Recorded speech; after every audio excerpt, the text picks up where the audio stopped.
नमस्कार, मी मयुरी आणि आपण पाहत आहात 7 स्टार न्यूज। सांगली जिल्ह्यात गुरुवार दिनांक 26 सप्टेंबरपासून सुरू झालेल्या संततधारेने जनजीवन विस्कळीत झाले। गेल्या 2 दिवसांपासून मुसळधार पावसामुळे अनेक ठिकाणी पूरस्थिती निर्माण झाली। खानापूर तालुक्यातील सांगोले, वाळूज, वासुंबे, गोडाचीवाडी, मादळमुठी, देवीखिंडी, मंगरुळ, बामणी, ढवळेश्वर, कळंबी, भिकवडी, बुद्रुक, विखळे, वासुंबे, देवनगर या गावातील पुलावरून पाणी वाहत असल्याने स्थानिक सरपंच आणि गावकऱ्यांनी मिळून मार्ग बंद केलेत। तसेच अग्रणी नदीला पूर आल्यामुळे मार्ग बंद ठेवण्यात आलाय। गोरेवाडी बलवडी रस्त्यावरील पुलावरून पाणी वाहत असल्याने हा मार्ग तात्काळ बंद करण्यात आलाय।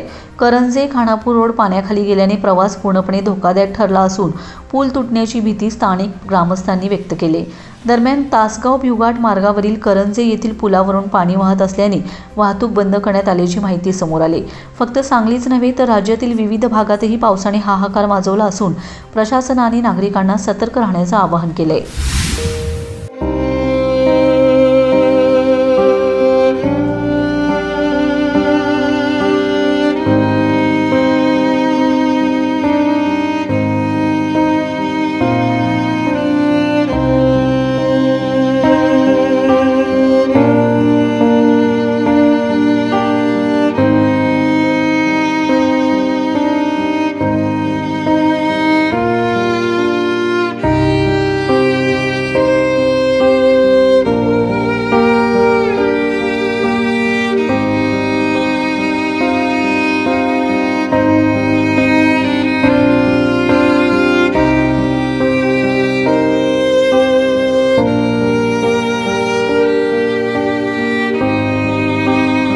Jadhav 7 star news मीटा।